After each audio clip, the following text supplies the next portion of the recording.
Look, I understand how it's different out there. It's different. Everybody ain't the same, but you got to be able to be an NFL coach or just a coach. And what I mean, you got to be able to navigate and guide working with your team members or working with your coworkers so that not only is it healthy, productive, but you're also getting the best out of it. You know, how to do a healthy collab, how to do a healthy progression and working together side by side to make sure the job is done. As someone who's worked at different companies, different industries, whether from CPG, project management, sports, I understand that when you collab with coworkers, every coworker ain't the same. Just like every dentist ain't the same. Every parking space ain't the same. Every coach, every girlfriend, boyfriend, everybody ain't the same. So what do you have to do? You got to find the best in them and meet them halfway so that you can be the best. And another one of my videos, I said when dealing with toxic employees, you give them leeway, but you meet them halfway.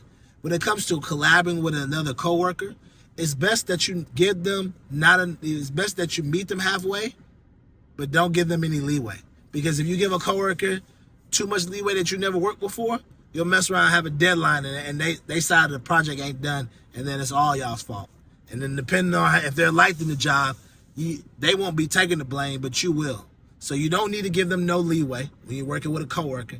You need to meet them halfway, have expectations on what they need to be done, and make sure you verbally over-communicate everything via email. Like, hey, I'm working on XYZ part of the project.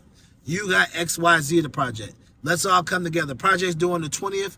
Let's all come together and meet on the 10th so that we can show all our work together, and everything needs to be changed, redone, resubmitted, or added. We can talk about that 10 days before the project is due, and we can have it all done and knocked out early.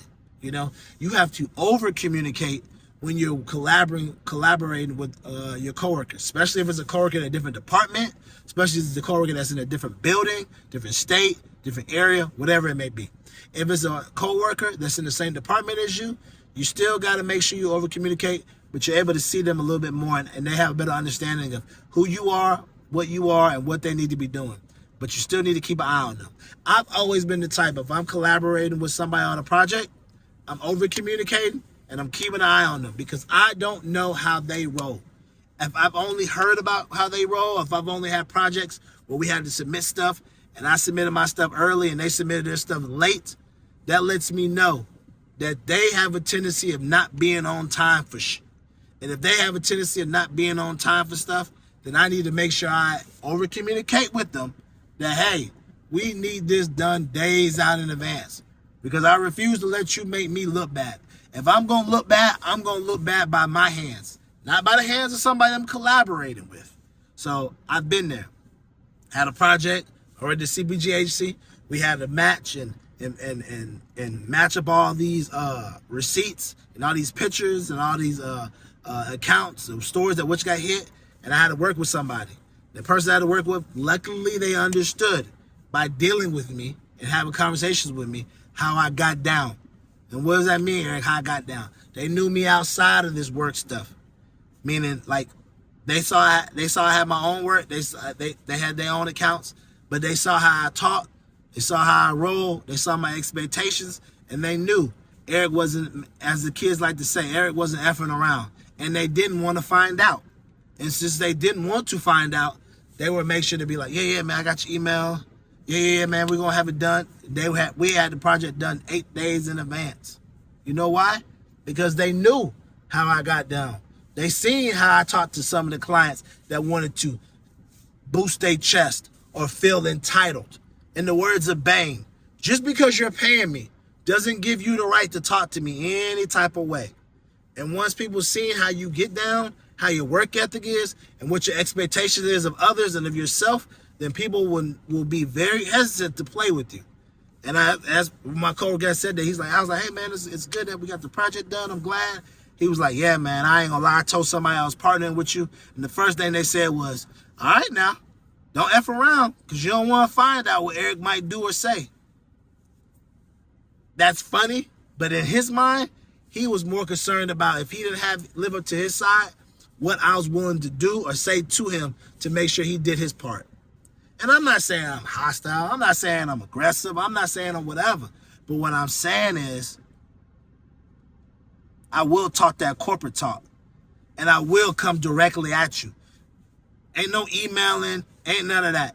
A lot of people at my CPG job or my CPG agency job, I used to see people shooting up emails like, I'll shoot you one of them. But before I shoot you one of them, you on the 3rd floor? You over there by the water fountain? I'm pulling up on you. And when I pull up on you, I'm looking you directly in your eye and asking you, so what's your question? See, people talk tough behind the keyboard. But when you up in their face asking them like, so what's your question? Some people don't really want to battle that type of energy. Prime example. I had to work with the finance team to get something paid. I submitted the document weeks in advance. She comes back late talking about, Eric, if this ain't right, if that ain't right, then you need to do this and this and this and this. I see it. And I told my coworker, Steve, I was like, you know something? She talking real crazy behind this email. Well, she better not see me. And when behold, time to leave, I walk out of my door and guess who I ran into? Jewel from the finance team by the elevator. Her first thing is, hey, Eric, how you doing? I said, oh, you're speaking nice to me after talking real crazy in them emails. I said crazy in them emails. You know her response? Oh, no, it's not even like that. I've just been under a lot of stress, and I know we got this situation. We got to see. She popped that but then when I called her out on it, she wasn't prepared to go to where I was going to go with it. Because I told her she was talking crazy in these emails. And then she backtracked and realized, like, oh, dang. Now, if I saw her and she would say, hey, Eric, I would say, hey, Joe, how you doing? Fine. She wasn't going to say nothing about them emails. She was going to act like nothing happened. No. Jewel or Kibriana, whatever last name, Willett, no. Not EB. EB not letting it go. No. Because when you talk tough behind them keyboards, I want to see if you comfortable having a disagreement in person. Everybody tough behind that keyboard. Everybody tough behind this computer screen or this camera screen or whatever. And that's why I'm telling you all. When you work collaborative with people, they need to know that you're going to do your side of the work, but you got to let a mofo know.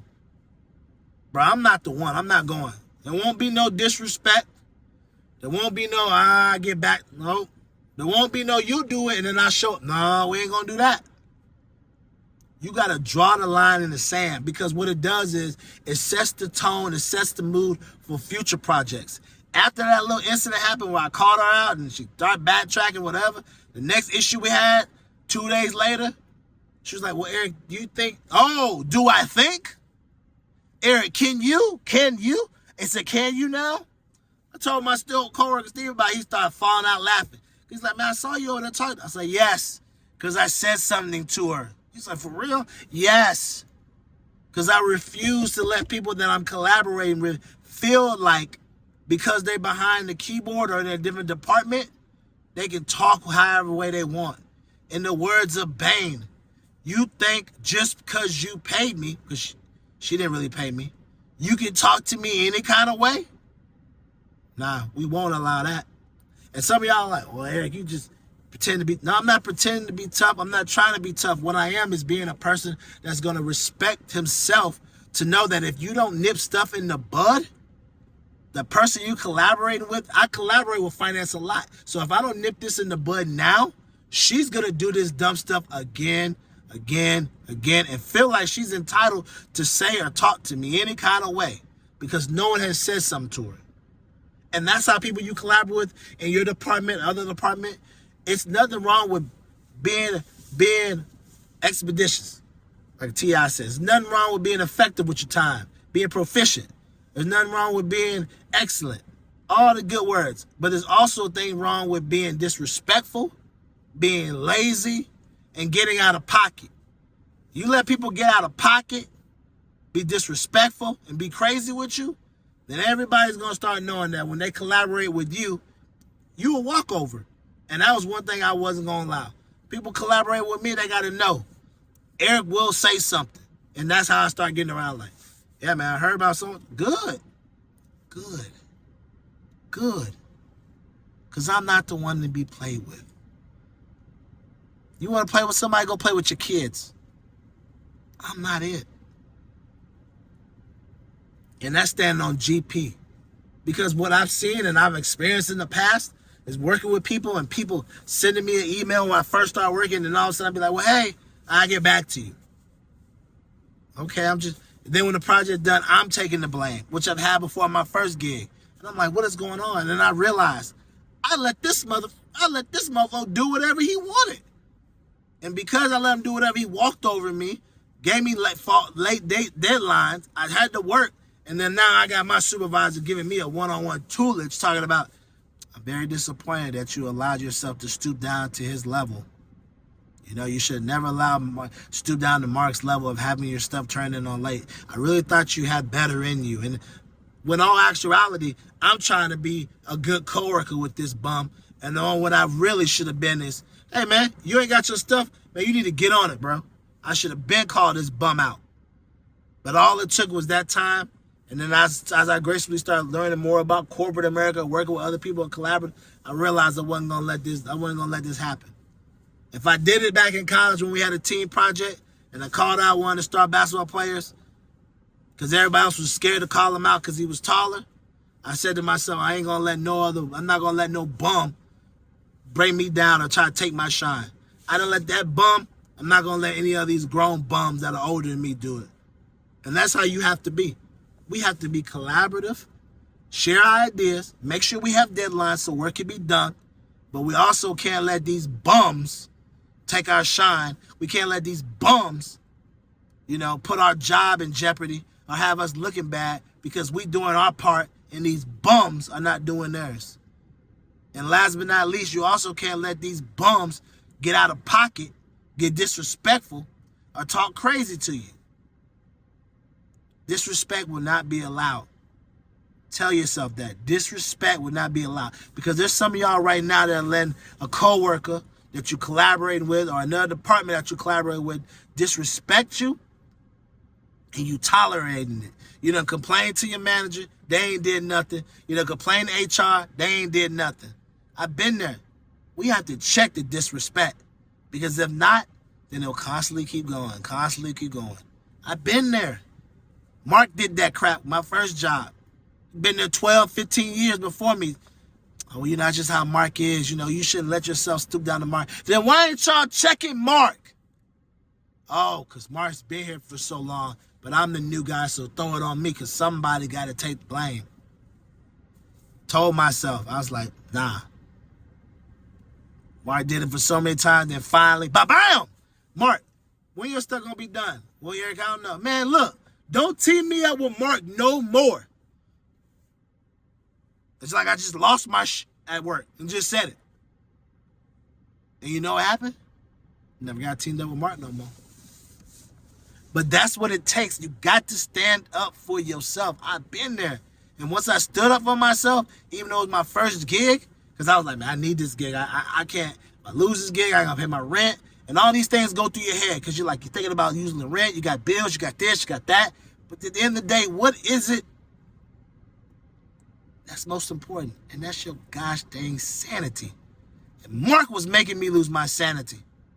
But once I said to him, and we had a little group presentation, like, Eric, you be with Mark again. Man, stop partnering me up with Mark, man. He don't do no work.